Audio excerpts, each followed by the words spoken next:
Here are the top stories for today, October 28, 2019. President Duterte leaves for Thailand this week to attend the 35th ASEAN Summit. The Presidential Communications Operations Office begins the upgrading of 14 state-owned radio stations around the country. The PNP goes on full alert as cemeteries and terminals prepare for All Saints' Day.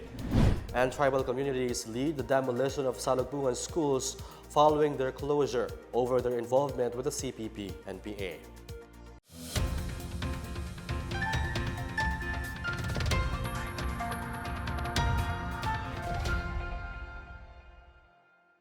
Good day, I'm Rom Dulfo. Welcome to the PNA Newsroom. Our top story, President Duterte is expected to attend the ASEAN Summit in Thailand this week to talk about the long-delayed Code of Conduct in the South China Sea. President Duterte will be accompanied by Foreign Affairs Secretary Teodoro Locsin Jr., Trade Secretary Ramon Lopez, and Social Welfare Secretary Rolando Bautista when he travels to Thailand on November 1. The President's partner, Hanalet Avicennia, is also said to join the spouses program during the ASEAN Summit. Presidential Assistant on Foreign Affairs Robert Borges said the Philippine delegation so far is working on the assumption that President Duterte would attend all of the summits and events in the Regional Bloc's event in Thailand. In the event that President Duterte decides to skip a meeting, Borges said Locsin would represent the Philippines instead. The Philippine National Police will continue to strengthen the Duterte administration's campaign against illegal drugs. This is the reaction of the PNP to Vice President Leni Robredo's remarks that the campaign against illegal drugs has failed because it targeted the poor rather than big drug networks. According to PNP spokesperson Brigadier General Bernard Banak, the country is winning the war against drugs based on the 82% approval satisfaction rating from the public.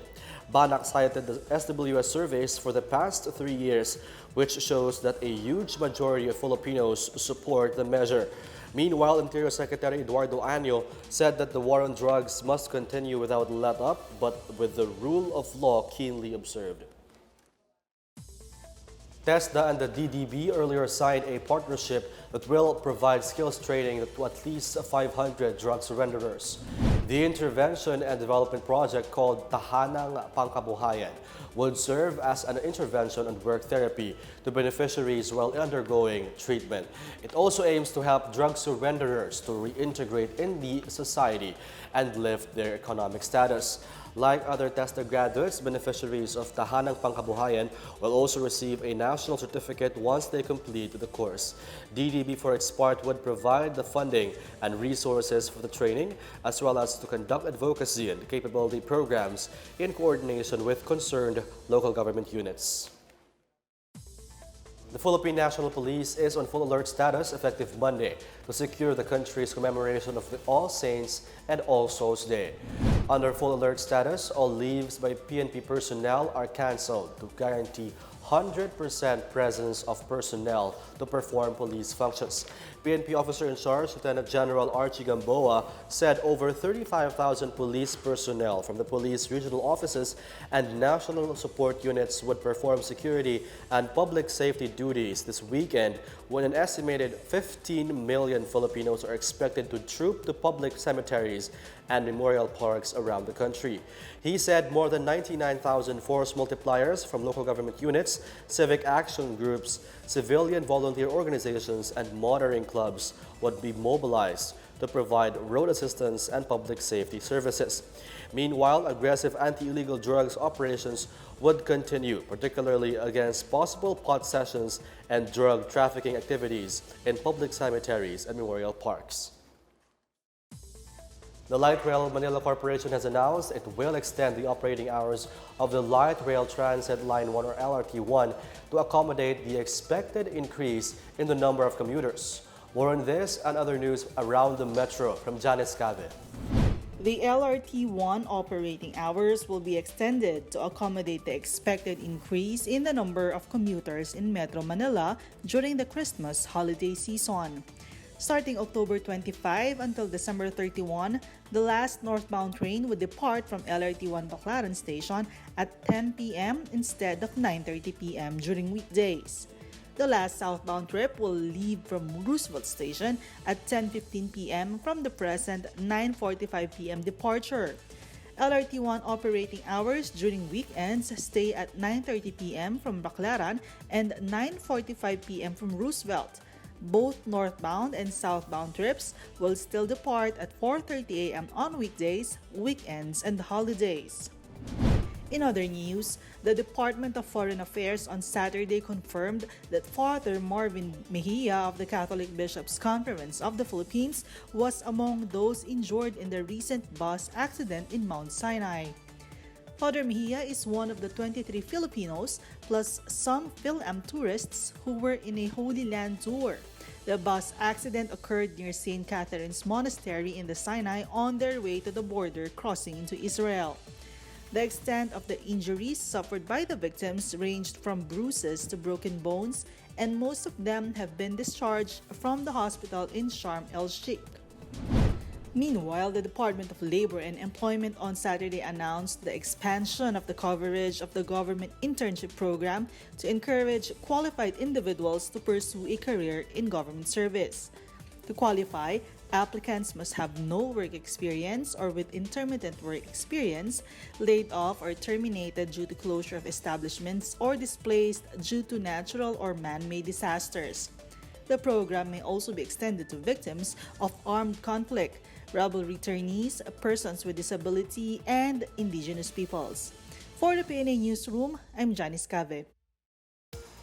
Still to come, the Presidential Communications Operations Office begins the upgrading of 14 state-owned radio stations around the country.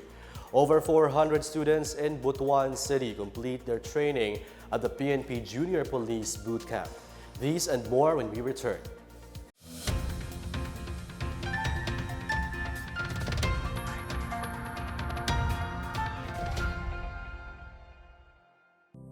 From settling long-standing issues that have beleaguered the public, the Department of Transportation now works to transport the Filipino from the present to the future, bringing the Philippines closer to the golden age of infrastructure. Airports, railway systems, land terminals, and seaports have been built, reborn, and developed. Our current leadership under the Duterte administration is tirelessly working hard to gain back the reputation and the trust in solving long-time problems in the transportation industry. Before, the train systems have been a major pain for commuters with their lack of coaches, repeated breakdowns, and passenger overflows. Now, unloading incidents and service interruptions are significantly reduced. The long-awaited overhaul and rehabilitation of the MRT-3 has already started. In May, Sumitomo Corporation, Mitsubishi Heavy Industries, and TES Philippines took over the rehabilitation and maintenance of the rail line. The Philippine National Railways has also reopened its train service from Caloocan to De La Rosa in Makati and extended it with the opening of the Sangandaan station. The PNR also extended rail services to the city of Malabon with the opening of the Governor Pascual station. Before, the dream to interconnect the major rail lines has been stalled for 9 years. The common station has started construction and will connect the 4 major rail lines together. Railroading change, an efficient railway system, is no longer just a distant dream for the Filipino. Under the Duterte administration's Build, Build, Build program, the Philippines will have a total of 1,900 kilometers of railways from what is currently just 77. These projects are across Luzon, Visayas, and Mindanao. The Metro Manila subway broke ground in February 2019. Partial operations will run in select stations by 2022. By 2025, it will be fully operational and reach NAIA. At the subway depot to be built in Valenzuela, the country's first railway training institution shall be established. The Philippine Railway Institute shall serve as the primary policy-making, planning, implementing, regulating, and administrative agency on human resource development in the Philippine railway sector. The PRI will offer certificate and licensing courses spanning all specialized disciplines in railway operations and maintenance. The first batch of PRI trainees went to Japan for a 7-day training at the Tokyo Metro Training Center through a grant from the Japanese government.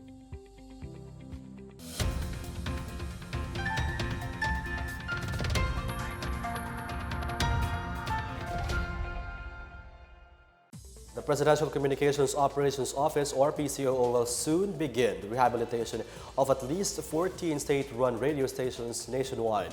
Following China's recent donation of over 130 million pesos worth of radio broadcast equipment to the Philippines, PCOO Secretary Martin Andanar said 10 AM and 4 FM stations operated by Radyo Pilipinas will undergo facility upgrade.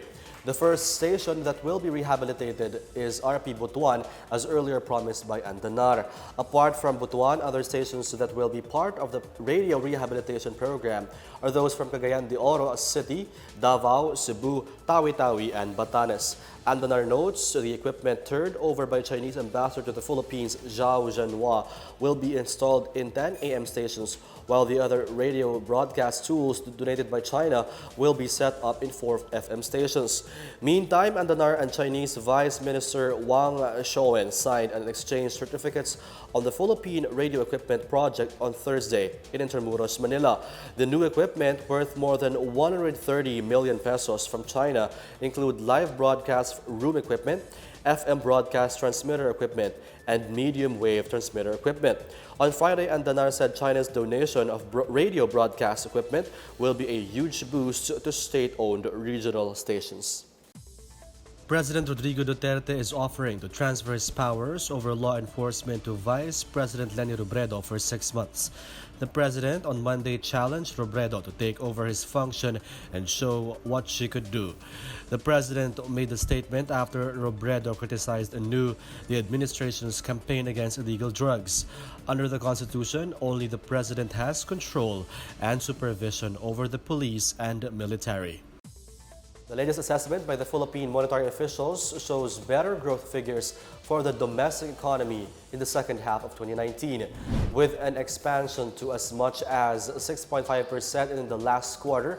The Bangko Sentral ng Pilipinas estimates for the third quarter growth is 5.8% to 6% higher than the 5.5% average in the first half of the year. BSP Deputy Governor Francisco Daquila Jr. said the impact of higher government spending on domestic output is expected to be enhanced by Christmas season-related spending, which in turn will further benefit from the sustained deceleration of the rate of price increases. The Mindanao Development Authority has led a trade and business mission to Manado, Indonesia, which will last until November 1. Minda Secretary Manny Piñol says about 20 businessmen from Mindanao are participating in the mission as part of efforts to re-establish the Davao-Manado air connectivity route. The delegation will meet with their counterparts as well as local officials of Manado and North Sulawesi to discuss businesses and potential partnerships that will improve the economy of Mindanao. The mission also aims to strengthen trade exchange between the two localities, particularly fruits, rice, vegetables, and poultry products.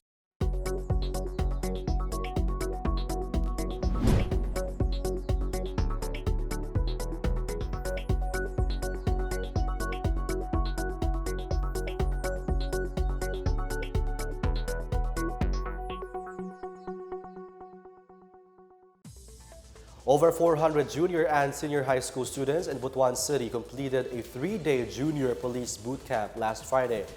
The Philippine National Police in Caraga region launched the boot camp in Taligaman National High School. The police boot camp was a project of the Butuan City Police Office that gained support from various stakeholders in the city. The activity is part of the effort of the PNP to end the communist insurgency in the Caraga region. It was also designed to instill discipline, patriotism, and awareness among the youth. During the 3-day camp, the high school students were oriented about vital information on the importance of police-community partnership, values formation, and spiritual enrichment was also discussed during the activity. They were also taught on first aid, basic fire incident handling, laws for the protection of children, anti-bullying, and defense tactics.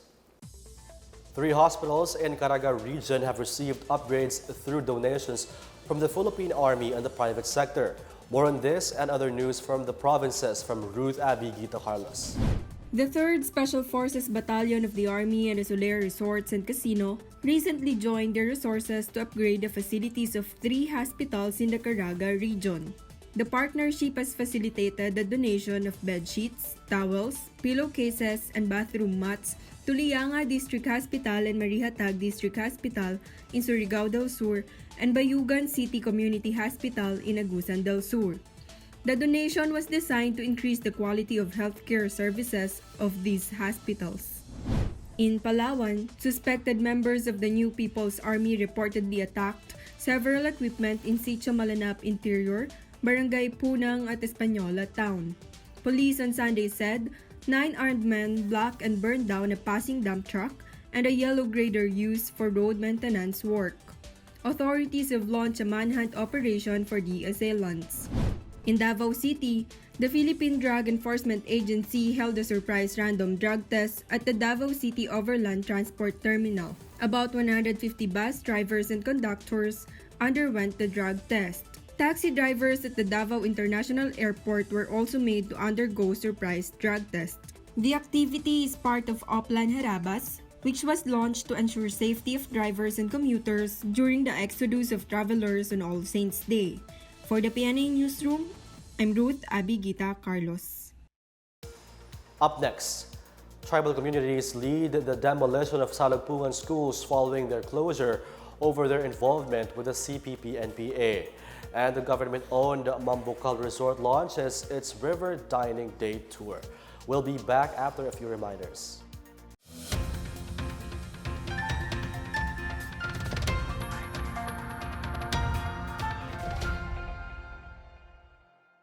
Construction of the North to South Commuter Railway project, which will connect Pampanga, Bulacan, Metro Manila, and Laguna, is set to go full steam. PNR Clark Phase 1 has commenced full construction, while Phase 2 will begin construction this year. Target completion is 2022. The construction of the MRT-7 is in full swing. The Bicol Express, or PNR Bicol, has been resurrected and signed.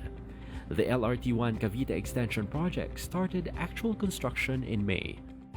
In the east, the LRT-2 East Extension is over halfway complete. The Mindanao Railway is the first in Mindanao, with 8 stations connecting Tagum, Davao, and Digos. Long-term solutions have been planned and signed to fix MRT-3. The 18 billion peso loan covers the rehabilitation and maintenance of the train line and all of its components. Sumitomo Corporation and Mitsubishi Heavy Industries return as the MRT-3's maintenance provider. Test deployment of the new Dalian trains has also started last year. After its restoration, the MRT-3 will increase its operating train sets for peak hours, double its speed, and cut the waiting time in half. The DOTR is confident in getting things done without any taint of corruption. The department has been consistent with its commitment to promote transparency and eradicate corrupt and abusive practices in all levels. DOTR Secretary Arthur Tugade has ordered the filing of the cases against corrupt officers and employees. In pursuit of transparency, the live streaming of bidding processes for 173 DOTR projects have been shared in DOTR's Facebook account. For quality management of procurement processes through public bidding, the DOTR has received an ISO certification. The DOTR also engages with the public to listen, respond, and solve problems. The DOTR boasts of having one of the highest social media engagements across all government agencies, with constant engagement and timely responses. For 2 consecutive years, the Department of Transportation has been recognized as one of the top-performing and requested agencies in the Freedom of Information Awards. 2018 proved what DOTR can achieve with our commitment to good governance and a strong pursuit of country's goals. United to serve the people, the Department of Transportation will continue to bridge the archipelago and its people closer together.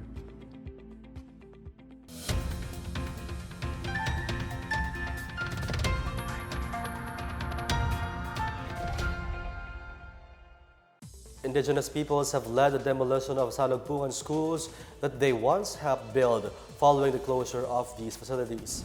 National Security Advisor Jimenez Esperon Jr. on Friday said the move means the government is putting closure to the Salugpungan schools, which were closed down due to irregularities. These were failure to use the government-approved curriculum, bringing students away from their homes without parental consent, using students to generate funds, having unlicensed teachers, and operated in the ancestral domain of IPs without community consent. The closure order was based on the earlier claim of Esperon that Salugpungan schools were brainwashing children with communist propaganda and raising them to be warriors for the New People's Army.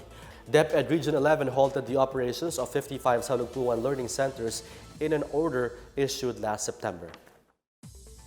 In sports, the UP Fighting Maroons making history in the UAAP men's basketball as they post their highest seed in the Final Four era after seizing the second seed and a twice-to-beat advantage for the next round. This after the Maroons sacked De La Salle University at the Inares Center on Sunday. While the Diliman-based squad is the 2 seed, Ateneo remains as top seed, Far Eastern University as 3 seed, and the UST Growling Tigers as 4 seed. UP will still play Ateneo on Wednesday. Manila City Government, in partnership with the Pasig River Rehabilitation Commission, has launched a program which rewards residents for collecting plastic waste. Under the community-based Collect Kilo Kita para Walastik na Maynila, every kilo of plastic waste can be exchanged for 10 pesos worth of Unilever's home care products. The collection of the plastic waste materials will be twice or once a month. Only recyclable plastics will be accepted.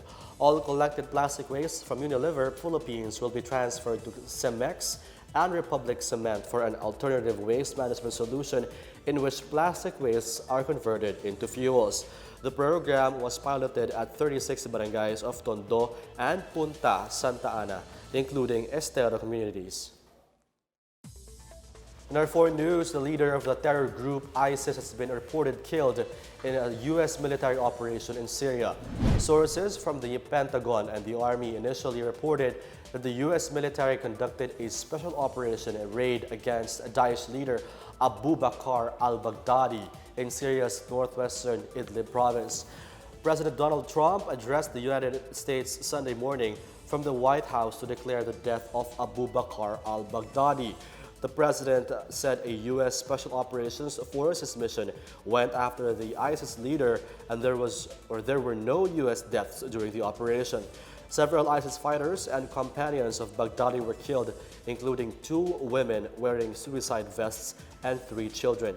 NATO Secretary General Jens Stoltenberg called the U.S. announcement on Abu Bakr al-Baghdadi's death a significant step in the fight against international terrorism.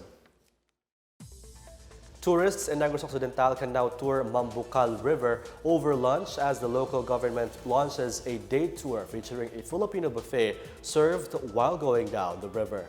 Here's our report.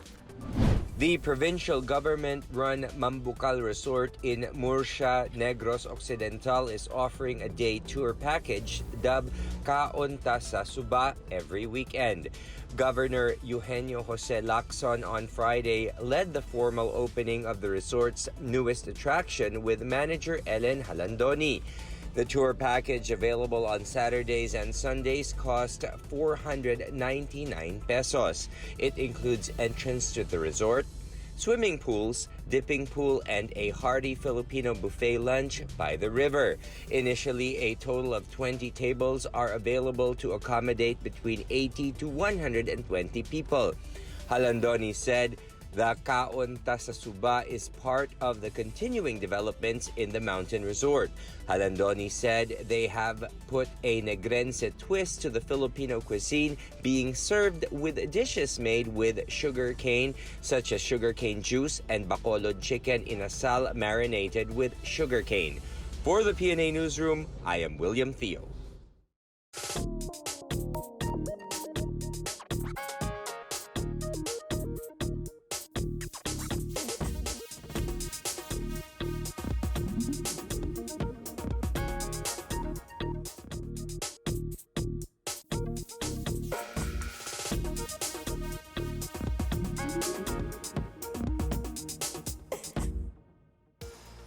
Here's another look at today's biggest stories. President Duterte leaves for Thailand this week to attend the 35th ASEAN Summit. The Presidential Communications Operations Office begins the upgrading of 14 state-owned radio stations around the country. The PNP goes on full alert as cemeteries and terminals prepare for All Saints' Day. And tribal communities lead the demolition of Salugpungan schools following their closure over their involvement with the CPP and PA. Thank you for watching another episode of the PNA Newsroom. Check out more news content, check our webpage, or head on to the Philippine News Agency's Facebook and Twitter accounts. For more stories about the government and how it serves Filipinos, look for these hashtags on all our social media platforms and websites. We are shown on the pages of the PCOO and its attached agencies. Also watch us on television on PTV4 and IBC 13. And that's your daily dose of the biggest stories that you need to know from the PNA Newsroom. I'm Rom Dulfo. Good day.